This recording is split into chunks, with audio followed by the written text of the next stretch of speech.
एक बार फिर से स्वागत है आपका स्मार्ट एजुकेशन चैनल में। फ्रेंड, जैसा कि आप लोग सभी लोग जानते हैं कि हमारा जो है ब्रह्मांड का टॉपिक चल रहा था, तो अभी तक जो है हम ब्रह्मांड का थ्योरिकल रूप में जो है लेक्चर समझ रहे थे।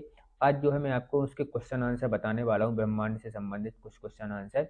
तो यदि आपने पिछले वीडियो देखे हैं तो आपके क्वेश्चन आंसर बन जाएंगे। यदि नहीं देखे हैं तो पहले आप डिस्क्रिप्शन में आपको लिंक दे दूंगा, तो वहाँ पर से आप पिछली वीडियो को देख लीजिए, या फिर आप प्ले लिस्ट में जाइए और प्ले लिस्ट में आप MPTT वर्ग 2 साइंस सिलेबस की आप प्ले लिस्ट को क्लिक कीजिएगा। उस पर जो है सारे वीडियो जो है अभी तक मैंने जो अपलोड किए हैं वर्ग 2 के लिए, तो वो आपको मिल जाएंगे। तो चलिए शुरू करते हैं आज का वीडियो। यदि उससे पहले आप मेरे चैनल पर नए हैं तो प्लीज़ सब्सक्राइब बटन पर जाके सब्सक्राइब कर लें। तो देख लेते हैं। तो हमारा जो है आज का जो मेन टॉपिक है वो क्वेश्चन आंसर। तो ये सारे ब्रह्मांड से संबंधित जो है क्वेश्चन आंसर हमारे। तो देख लेते हैं हमारा पहला क्वेश्चन क्या है। ब्रह्मांड की उत्पत्ति के बारे में घटित बिग बैंग घटना को ब्रह्मांड की उत्पत्ति का कारण मानी जाती है, कब घटित हुई थी? तो यह अपनी जो घटित हुई थी मैंने आपको बताया 13 अरब से 14 अरब के बीच में। तो निश्चित समय नहीं है, कहीं पे आपको 13 अरब साल मिल जाएगा, कहीं पे आपको 13.5 अरब साल मिलेगा, 13.6 या 7 अरब साल भी मिल सकता है, कहीं पे 14 अरब साल।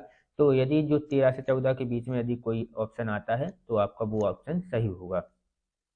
नेक्स्ट है, किसने माना था कि पृथ्वी पूरे ब्रह्मांड का केंद्र है? तो ये हमारे टोलेमी नाम के जो आप कह सकते खगोल शास्त्री थे, तो वो पृथ्वी को पूरे ब्रह्मांड का केंद्र मानने लगे थे। तो टोलेमी ने जो है सबसे पहले पृथ्वी को पूरे ब्रह्मांड का केंद्र माना था। यह जो सब क्वेश्चन है मैं 5 क्वेश्चन पिछले वीडियो में पिछले वीडियो की लास्ट में करवा चुका हूँ, तो फिर से मैं रिवाइज कर रहा हूँ। नेक्स्ट है हमारा, इसके बाद जो हमारे कोपरनिकस थे, तो टोलेमी ने माना था पृथ्वी को ब्रह्मांड का केंद्र। इसके बाद जो कोपरनिकस थे, इन्होंने सूरज को पूरे ब्रह्मांड का केंद्र मान लिया था। वास्तविकता अब हम जान चुके हैं कि ना ही पृथ्वी हमारे ब्रह्मांड का केंद्र है, ना ही सूर्य। सूर्य हमारे सौरमंडल का केंद्र है लेकिन ब्रह्मांड का केंद्र नहीं है। और तो यहाँ पर जो है टोलेमी ने हमारी पृथ्वी को मान लिया था, और कोपरनिकस ने सन 1543 में जो है सूर्य को पूरे ब्रह्मांड का केंद्र मान लिया था। तो आपसे पूछ लेता है कि सूर्य को पूरे ब्रह्मांड का केंद्र किसने माना है, या फिर पूछ लेगा पृथ्वी को पूरे ब्रह्मांड का केंद्र किसने माना था। तो आपको ये दोनों वैज्ञानिकों के नाम याद रखना है, एक का नाम है टोलेमी और एक है कोपरनिकस। कोपरनिकस को तो आप लोगों ने पढ़ा भी होगा नाम। नेक्स्ट हमारा, जो पृथ्वी को गोलाकार मानने वाला पहला खगोल शास्त्री कौन था? तो अरस्तु थे जो पृथ्वी को गोलाकार माने थे। मैं आपको बता दूं कि जो हमारे पश्चिमी देश हैं, तो पहले वहां पर जो मान्यता थी, पृथ्वी को चपटा या फ्लैट मानते थे ये लोग। जब भारत आने वाले समुद्री मार्ग की खोज वास्को डिगामा ने की थी, तो उस समय जो है लोग समुद्र में उतरने से डरते थे, दूर तक जहाज से सफर करने में डरते थे, क्योंकि वो सोचते थे कि आगे चल के जो है ये पानी नीचे खाई टाइप में गिर जाता है।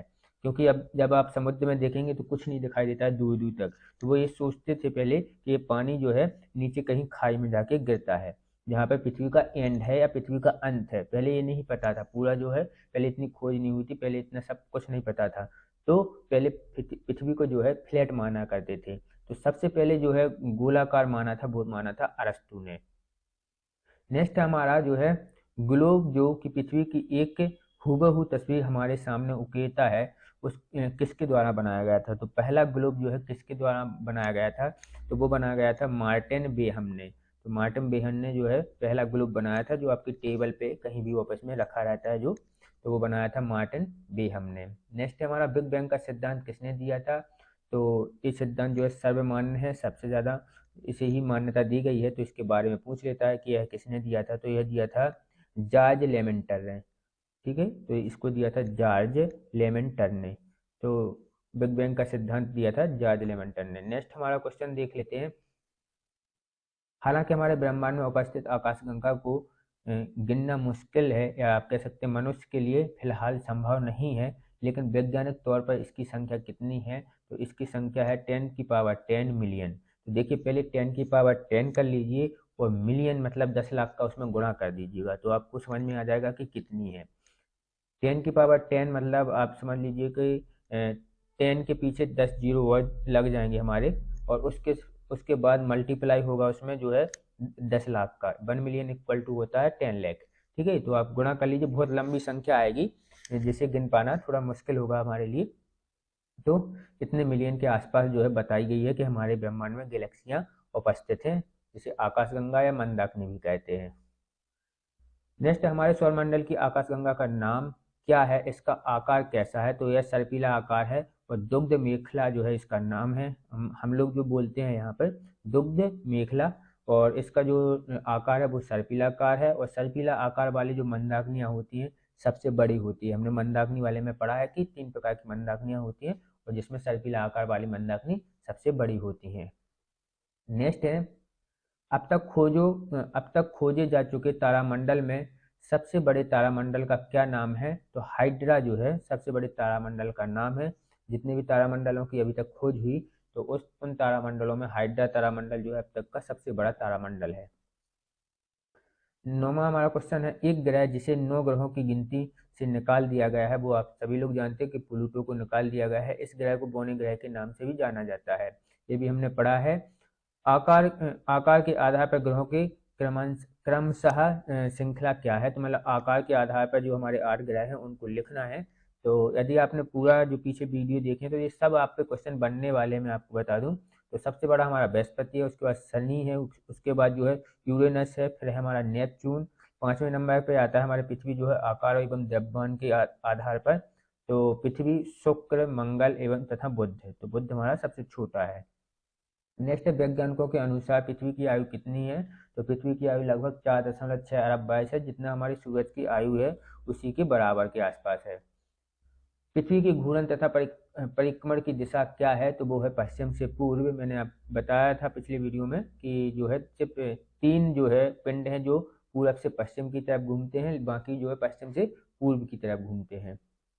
किन 2 ग्रहों की घूर्णन तथा परिक्रमण दिशा पश्चिम से पूर्व नहीं है, तो वो है हमारे शुक्र और यूरेनस, और एक है हमारा जो है सूर्य, लेकिन वो ग्रहों में नहीं आएगा, वो पिंड में आएगा, जो हमारे सौरमंडल की पिंडों की संख्या में आ जाएगा। ग्रहों में सिर्फ 2 है, शुक्र और यूरेनस। हमारे सौरमंडल में 2 ऐसे ग्रह हैं जिन्हें आंतरिक ग्रह माना जाता है, वे कौन से हैं, तो बुध एवं शुक्र। लेकिन हमारे जो आंतरिक ग्रह हैं वो 4 हैं। आंतरिक ग्रहों की संख्या कितनी है, 4, बुध, शुक्र, पृथ्वी और मंगल। इन्हें हम स्थलीय ग्रह भी बोलते हैं। और बाह्य ग्रह जो होते हैं हमारे, वो बाकी के 4 हैं हमारे, बृहस्पति, शनि, अरुण और वरुण। तो ये सब जो है गैसीय पिंड हैं। नेक्स्ट हमारा, उस तारे का नाम क्या है जो सूर्य के बाद पृथ्वी के सबसे निकटतम है, तो वो है हमारा प्रोक्सिमा सेंचुरी। तो प्रोक्सिमा सेंचुरी है जो सूरज के बाद जो पृथ्वी के सबसे निकटतम तारा है, वो है प्रोक्सिमा सेंचुरी। यह लगभग 4.9 प्रकाश वर्ष की दूरी पर उपस्थित है पृथ्वी से। नेक्स्ट है हमारा, वो छोटे छोटे आकाशीय पिंड जो मंगल तथा बृहस्पति कक्षाओं के बीच पाए जाते हैं उन्हें क्या कहते हैं, तो उन्हें क्षुद्र ग्रह कहते हैं। वास्तव में धूमकेतु क्या है, तो यह गैस एवं धूल के समग्र होता है धूमकेतु, और इसके जो केंद्र है उसको हम नाभि कहते हैं, और जो धूल एवं गैस के कण होते हैं जो इनका बादल बनता है उसे कौमा कहा जाता है। नेक्स्ट हमारा क्वेश्चन देख लेते हैं, हमारा 18वां क्वेश्चन वो है, उल्का को सरल शब्दों में क्या माना जाता है, तो टूटता हुआ तारा भी कह सकते हैं आप इसे, या इसे क्षुद्र ग्रह के टुकड़े या धूमकेतु द्वारा पीछे छोड़े गए धूल या उनके जो टुकड़े होते हैं कण, तो वही है जो है उल्का। इसे टूटता हुआ तारा भी कहते हैं। हरा ग्रह के नाम से किस ग्रह को जाना जाता है, तो नेपच्यून को हरे ग्रह के नाम से जाना जाता है, हमारा जो नेपच्यून है। इसके बाद पृथ्वी को नीले ग्रह के नाम से जाना जाता है, मंगल को लाल ग्रह के नाम से जाना जाता है, शनि को काले ग्रह के नाम से जाना जाता है ना। तो आपको ये याद रखना है। नेक्स्ट हमारा जो यूरेनस और नेपच्यून को और किन 2 नामों से जाना जाता है, तो यूरेनस को अरुण और नेपच्यून को वरुण ग्रह के नाम से जाना जाता है। हमारे सौरमंडल का सबसे बड़ा ग्रह कौन सा है, तो बृहस्पति हमारे सौरमंडल का सबसे बड़ा ग्रह है। अब तक खोजे गए ग्रहों में सबसे छोटा ग्रह कौन सा है, तो बुध जो है सबसे छोटा ग्रह है। पृथ्वी का एकमात्र उपग्रह जो है चंद्रमा है, और पृथ्वी चंद्रमा पर जो धूल का रेगिस्तान पाया जाता है उसे शांति सागर कहते हैं हम उसे। नेक्स्ट हमारा, सूर्य से दूरी के आधार पर सबसे नजदीक तथा सबसे दूर स्थिति ग्रहों के नाम क्या है, तो सबसे नजदीक जो है बुध है और सबसे दूर जो है नेपच्यून स्थित है। नेक्स्ट है हमारा, पृथ्वी, शुक्र, मंगल के बीच स्थित इनमें से पृथ्वी के ज़्यादा नज़दीक कौन सा है, तो शुक्र ग्रह जो है पृथ्वी के ज़्यादा नज़दीक है, मंगल जो है पृथ्वी से थोड़ा दूर है। तो शुक्र मतलब पृथ्वी के जो सबसे नज़दीक ग्रह है वो है शुक्र ग्रह। सबसे गर्म ग्रह कौन सा है, तो सबसे गर्म ग्रह जो है शुक्र ग्रह। किस ग्रह के बुध ग्रह को मत लिख देना आप, क्योंकि सबसे गर्म ग्रह जो है शुक्र ग्रह है। आदमी जो है मोस्टली बुध ग्रह को लगाए आते हैं बच्चे जो है ऑप्शन में, क्योंकि वो सूर्य के ज़्यादा नज़दीक है, तो ये सोचते हैं कि वो ज़्यादा ग्रह गर्म होगा, लेकिन ऐसा नहीं है। जो है शुक्र ग्रह ज़्यादा गर्म होता है हमारा। किस ग्रह क्योंकि इस पर सबसे अधिक जो है आप कह सकते हैं CO2 गैस पाई जाती है, जिस वजह से यह जो है अधिक टेम्परेचर रखता है। किस ग्रह के उपग्रह सबसे ज़्यादा हैं? तो बृहस्पति के 67 उपग्रह हैं। और नेक्स्ट हमारा लाल ग्रह के नाम से प्रचलित ग्रह कौन सा? तो मंगल ग्रह जो है लाल ग्रह के नाम से प्रचलित है। पृथ्वी के बाहरी रंग के आधार पर इसे किस नाम से पुकारा जाता है? तो इसे नीले नाम से पुकारा जाता है। नासा के क्यूरोसिटी को किस ग्रह पर खोज के लिए भेजा गया था? तो नासा ने जो क्यूरोसिटी को भेजा था अपने उपग्रह को, वो है मंगल ग्रह की खोज के लिए। पृथ्वी का डायमीटर या व्यास कितना है? तो पृथ्वी का जो ध्रुवीय व्यास है वो है हमारा 12,714 किलोमीटर, और भूमध्य जो व्यास है हमारा वो है 12,756 किलोमीटर। नेक्स्ट है सूर्य की पृथ्वी से दूरी कितनी है? तो लगभग 15 करोड़ किलोमीटर के आसपास है, आप कह सकते हैं 14.98 करोड़, 98 करोड़। सूर्य के केंद्र में तापमान कितना होता है? तो 15 मिलियन से सेंटीग्रेड होता है। सूर्य के जो है केंद्र में तापमान जो है 15 मिलियन सेंटीग्रेड होता है, या आप कह सकते हैं 1.5 लाख करोड़ डिग्री सेंटीग्रेड होता है आपका। 1,50,00,000 डिग्री सेंटीग्रेड के आसपास होता है इसका। सूर्य की अनुमानित आयु कितनी है? तो 5 बिलियन जो है सूर्य की अनुमानित आयु है। सूर्य से चलने वाले प्रकाश पृथ्वी तक पहुंचने में 8 मिनट 16 सेकंड का समय लेता है। सूर्य से निकलने वाले प्रकाश की चाल जो है 3 लाख किलोमीटर प्रति सेकंड है। जो सूर्य के से निकलने वाला प्रकाश है तो उसकी जो चाल है 3 लाख किलोमीटर पर सेकंड। एक सेकंड में 3 लाख किलोमीटर की दूरी जो है सूर्य से निकलने वाला जो प्रकाश के फोटोन है वो तय कर लेते हैं। इसके बाद नेक्स्ट हमारा सूर्य का डायमीटर या व्यास कितना है? तो सूर्य का डायमीटर जो है 13,92,200 किलोमीटर है।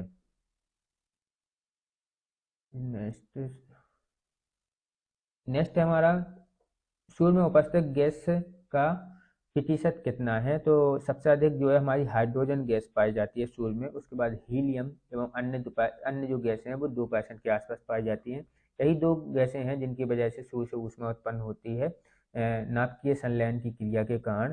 तो हाइड्रोजन जो है 70% है, हीलियम हमारी 28.5% है, तथा अन्य गैसें जो है 2% है।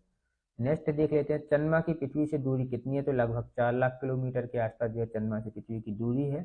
चंद्रमा का डायमीटर या व्यास कितना है? तो वो है 3,475 किलोमीटर के आसपास जो है चंद्रमा का व्यास है। पृथ्वी तथा चंद्रमा के गुरुत्वाकर्षण का अनुपात कितना है? तो चंद्रमा पर जो है पृथ्वी का 1/6% गुरुत्वाकर्षण पाया जाता है, और पृथ्वी पर जो है 9.8% है 8 है गुरुत्वाकर्षण। इसके बाद है चंद्रमा पृथ्वी का चक्कर कितने समय में पूरा करता है? तो चंद्रमा पृथ्वी का चक्कर जो है 27 दिन 7 घंटे 43 मिनट और 11.47 सेकंड या 4-7 सेकंड में करता है। तो लगभग 28 दिन समझिए 27.5 दिन के आसपास में जो है यह चंद्रमा जो है पृथ्वी का चक्कर लगाता है, और इतने ही समय में जो है वो है अपनी धुरी पर भी घूमता है। चंद्रमा पर स्थित सबसे ऊंचा पर्वत का नाम है? तो वो है लिबनिटस पर्वत। ये पूछ लेता है लिबनिटस पर्वत के बारे में कि चंद्रमा पर स्थित सबसे ऊंचा पर्वत कौन सा है? तो लिबनिटस पर्वत है। चंद्रमा पर स्थित लिबनिटस पर्वत की ऊंचाई कितनी है? तो वो है आपकी 35,000 फुट जो है दक्षिणी ध्रुव पर स्थित है। तो 35,000 फीट के आसपास जो है इसकी ऊंचाई है। चंद्रमा से टकराने वाले प्रकाश को पृथ्वी तक पहुंचने में 1.2 सेकंड का समय लगता है। नेक्स्ट हमारा उपग्रहों की संख्या के आधार पर ग्रहों को क्रमशः कैसे लिखा जाता है? तो उपग्रहों की संख्या के आधार पर या उपग्रहों की संख्या के मतलब किसके उपग्रह सबसे अधिक है, उसके बाद किसके, उसके बाद किसके हैं?